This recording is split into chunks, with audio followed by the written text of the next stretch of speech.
Welcome to the Shreveport Connection with Tommy. This video is on your SmackDown spoilers and your WWE main event spoilers. Well, happy birthday goes to Genichiro Tenryu. Turned 66 years old. I wish I knew why he was advertised on the program for the first AEWA show. But he didn't appear, nor did I recall appear on the TV around that time. Happy birthday also goes to Teddy Hart. Real name of Ted Annis, he turned 36 years old. Brian Cage, a.k.a. Brian Button, turned 32. Gino Hernandez, a.k.a. Charles Wolf Jr., died on February 2nd, 1986, at the age of 28. His death was ruled as an accidental cocaine overdose. Okay. What's Randy Orton been doing since he's been off of WWE TV lately and off of live events and what have you? Check it out on this link here, Instagram.com/Randy Orton. What video games he plays? And by the way, he's got new tattoos for his return. He's been stating on his Instagram that he's been doing it every day. As seen on Monday's Raw episode, Stephanie McMahon made a joke about Dean Ambrose being the Marty Jannetty of Ambrose Roman Reigns team.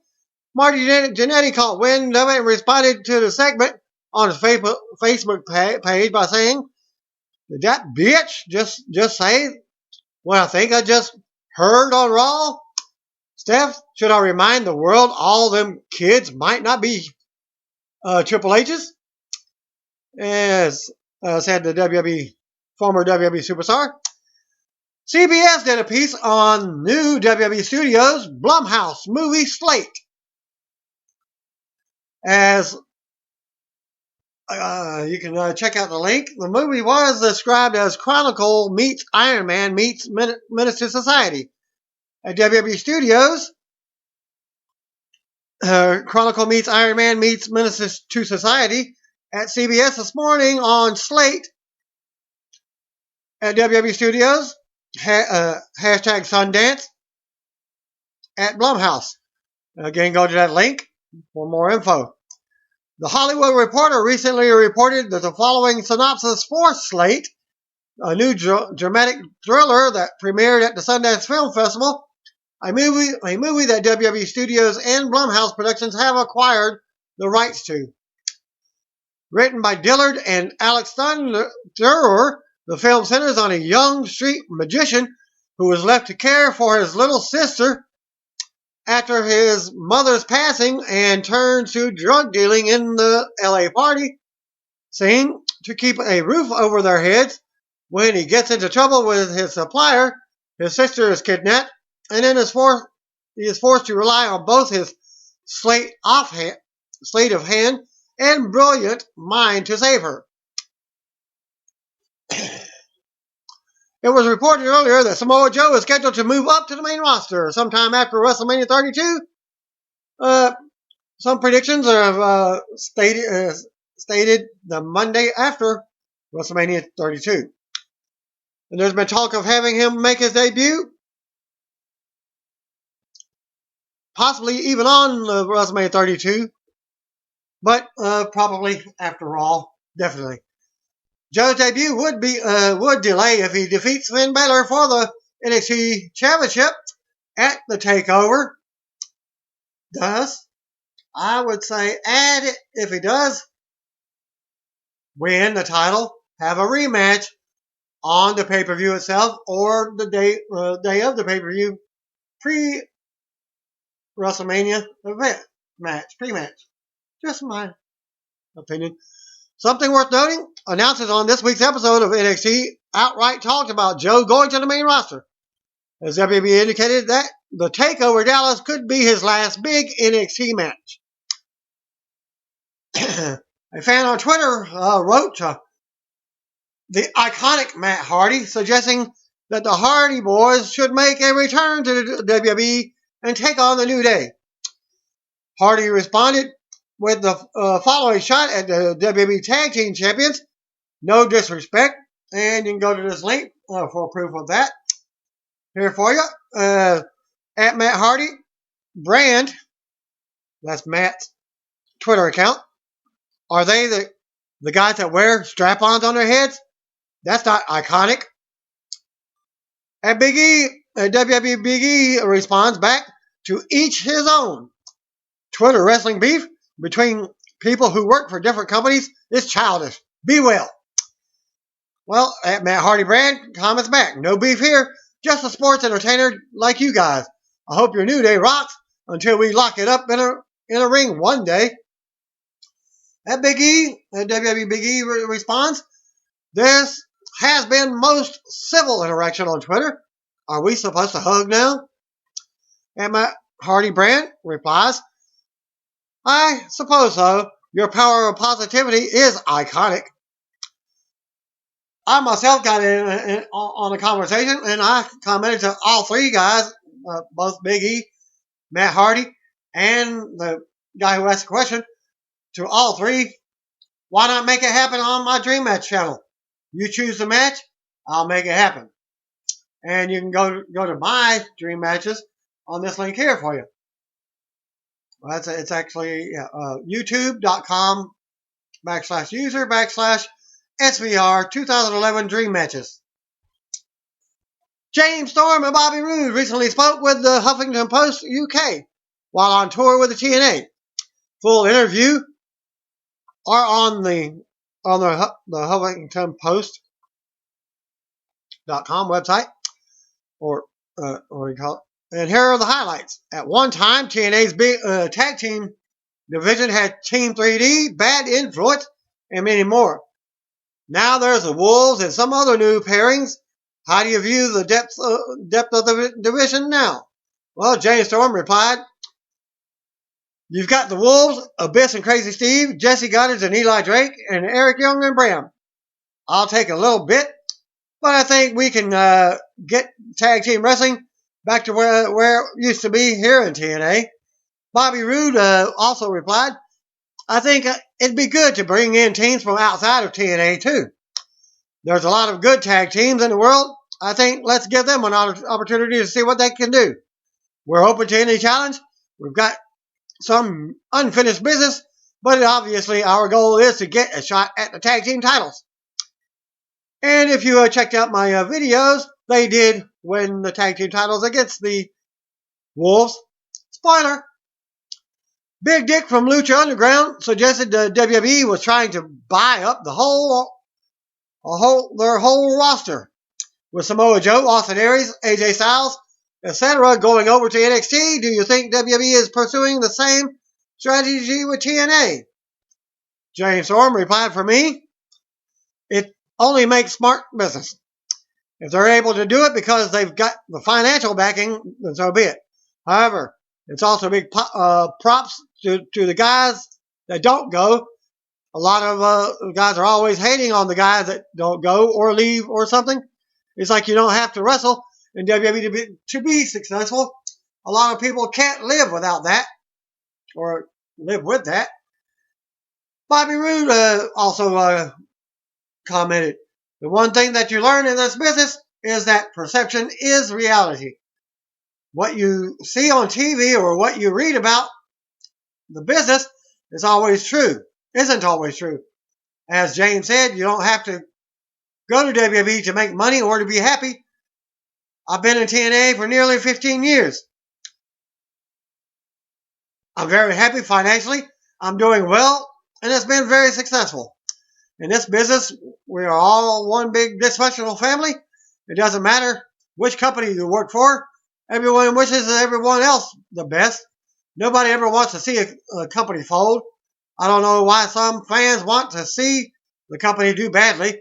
On social media, people are bashing TNA. Why? If you don't like it, don't watch it.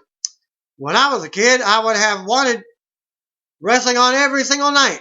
It didn't matter what it was, as long as it was wrestling. James Storm's comments back, if the company does go out of business, WB might not pick up your favorite wrestler you're watching or another company. Now you don't get to see the guy you wanted to see. With TNA on an upswing, what's your advice to the creative team to keep viewers?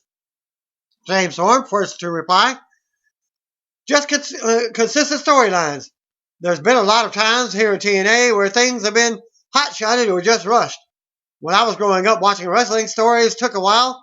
In this day and age, with TV and TNA not running as many pay-per-views as other companies, storylines are kind of rushed. I think when they're really good and drawn out, that keeps the audience involved. Bobby Roode comments back, the storylines are really important. Wrestling has changed so much with TV. It's wrestling for the ratings now, so it's hard to hotshot an angle sometimes, but it would be nice for a story to evolve. James and I, our story lasted over a year, and it was an intriguing one.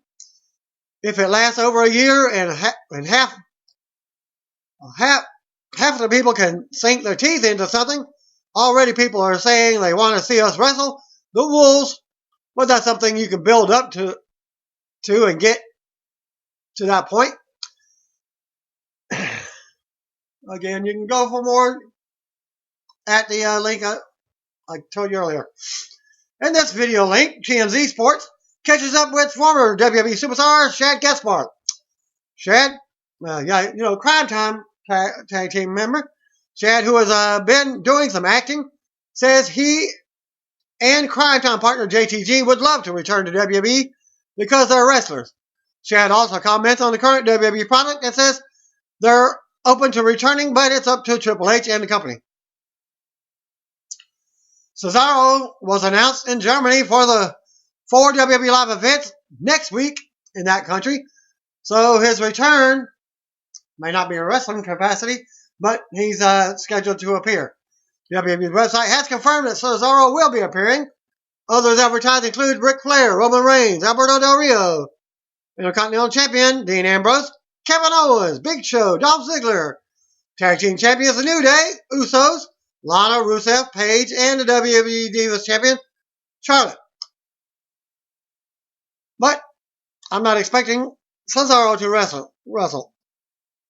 Vin Diesel announced that the final 2 films in the Fast and the Furious franchise will be Fast 9, which comes out on April 19th, 2019, and Fast 10, which comes out on April 2nd, 2021. The Rock has not been confirmed for the final 2 movies yet, but he likely will be featured. As noted, Fast and the Furious 8 comes out April 14th, 2017. Natalya noted on Twitter that she will be wrestling at Friday's WWE Live event in Calgary, Alberta, Canada, and will be dedicating her match to her match to Uncle Bret Hart, who is battling prostate cancer. A note on what the surgery has done yet, being it's Thursday when I'm doing this video. NASCAR truck driver John Hunter Nemechek will be wearing a custom-made neon-colored Ric Flair helmet at Daytona International Speedway later this month. NBC Sports has photos of the helmet and comments from Nemechek, who has never met Flair. It was noted that the team is trying to get Flair to a race soon as well. So I'm guessing you can go to NASCAR.com to find out more info on that, or NBC Sports. WWE World Heavyweight Champion Triple H, Vince McMahon, and Stephanie McMahon are featured on the cover of the 2016 WWE Royal Rumble DVD and Blu-ray. As you can see on the picture, I think I have it for you. As also from the WrestlingDVDNetwork.com, the set will be released on March 1st in North America. The Rock posted the following on his Rampage movie, which starts filming this summer and is based on the hit arcade game. Jim Ross comments on Braun Strowman at WrestleMania 31 and Awesome Kong incident with Reby Sky. On reports regarding the alleged Awesome Kong Reby Sky backstage incident this past weekend in the UK, sorry to see one of my favorite female grapplers, Awesome Kong, involved in a controversy in the UK that saw TNA send Kong home from the tour there. Thus, also she's with the Dollhouse faction. So, she won't be with that faction for this month. I don't know the complete story from what JR says, but it's regrettable nonetheless. Kong has the ability to help any company, in my opinion. Let's hope that this matter is addressed and all parties can move positively forward. One has to ask if TNA knew that there were lingering issues between the two ladies in question here. Why they didn't address it? Such an attempt to clear the air if they didn't. Any comments on Brock Lesnar versus Braun Strowman at WrestleMania 32? I never intended to knock Braun Strowman, but the giant prospect isn't ready, in my opinion, to face Brock or Taker at WrestleMania in Texas. There's that term again. But if Strowman is slowly nurtured, is given plenty of one-on-one matches at WWE live events, and can hopefully be ready for 2017 WrestleMania, if he progresses as one, would ideally like one of the challenges that exists in wrestling is when talents before they are ready. Strowman's extraordinary size will allow him to be given an opportunity to develop a sound, deliberate pace. Ryback is debuting some new ring gear. Trunks only. Goldberg style. As you can see it, well, I just link here. WWE, Instagram.com/the big guy Ryback 22. Why weren't Bray Wyatt and family at Raw? Well, that's because Blackjack Mulligan, their grandfather, along with the grandfather was hospitalized and said to be in bad shape. His grandchildren, Bray Wyatt, Bo Dallas, and IRS, Mike Rotunda also left, and which led to some rewrites for Raw script. WWE producer Mike Rotunda, IRS, son-in-law of Blackjack Mulligan, and father of Bray and Bo, also flew home with his son. Blackjack, being 73 years old, suffered a heart attack back in June 2015. He was inducted into the WWE Hall of Fame back in 2006, along with his longtime tag team partner, Blackjack Lanza. Shameus injury update. Shameus posted the following, revealing that he's still training despite his arm injury. And I'll show you a picture of that. Dark match before main event tapings in Memphis saw Zack Ryder and Mojo Rawley, the Hype Brothers, defeat the Dudley Boys in big upset. Two teams shook hands after the match, and the Hype Brothers got a good reaction from the crowd. Main event spoilers. Thanks to Frederick Neal and Ryan Lynch on Twitter at Jordan Ryan, Jordan_Ryan, for the following main event spoilers from the tapings in Memphis, Tennessee. Well, this week I didn't get very many pictures. I just got the one from Ryback with his ring gear. Well, back to the report. The Usos and Primetime Players versus Stardust, Tyler Breeze, and the Ascension was up first. Titus got the win for his team in what was said to be a pretty good match. Naomi and Tamina cut a backstage promo. Jack Swagger defeated Fandango by submission. Probably the ankle lock. Naomi and Tamina defeated Paige and Natalya when Natalya tapped out. End of their report.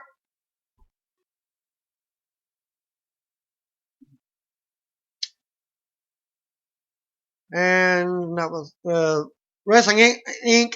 Sent in the same brief report. Usos, Primetime Players versus Stardust, Tyler Breeze. And the Ascension was first. Titus got the win with his got the win. Pretty good match. Naomi and Tamina cut backstage promo. Swagger defeated Fandango. Naomi and Tamina defeated Paige and Natalya when Natalya tapped out. End of that report. SmackDown spoilers number 1 for February 4th, 2016. Again, thanks to Frederick Neal. Christopher Croft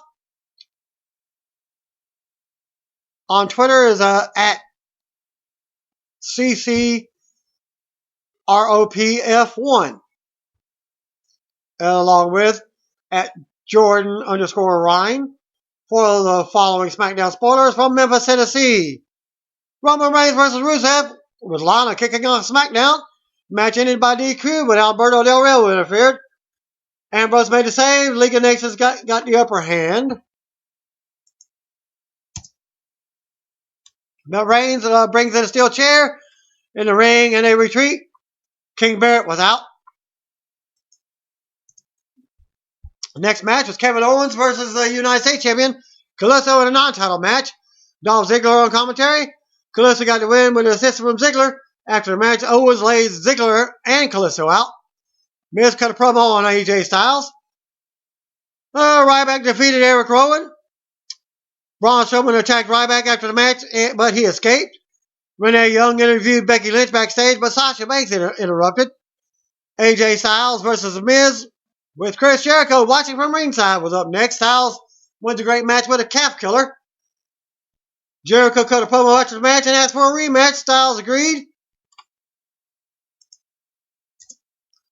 And it will take place next week. So there's your match for next week scheduled. Brock Lesnar was also announced for next week. JoJo interviewed Roman Reigns about tonight's main event. Tag Team Champions New Day come out for a promo. They were interrupted by Heath Slater, Curtis Axel, Adam Rose for what was said to be a funny segment. This leads to a match. New Day defeated Social Outcast with the feet on the ropes and a roll-up.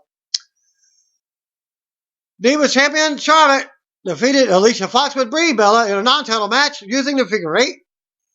Intercontinental Champion Dean Ambrose and Roman Reigns versus Alberto Del Rio and Rusev was the main event. Ambrose and Reigns got the win after a spear. Second report for SmackDown. Roman Reigns defeated Rusev by disqualification after Alberto interfered. Ambrose ran down to make the save. League of Nations outnumbered them, but Reigns got a chair and even up score. Heels ran away. And that sets up your main event for the evening. United States Champion Kalisto defeated Kevin Owens in a non-title match with help from Ziggler, who was on commentary. After the match, Owens attacked both of them. Miz cut a promo on AJ Styles ahead of their match. Ryback defeated Eric Rowan. Braun Strowman attacked Ryback after the match, but Ryback got away. A little bit different.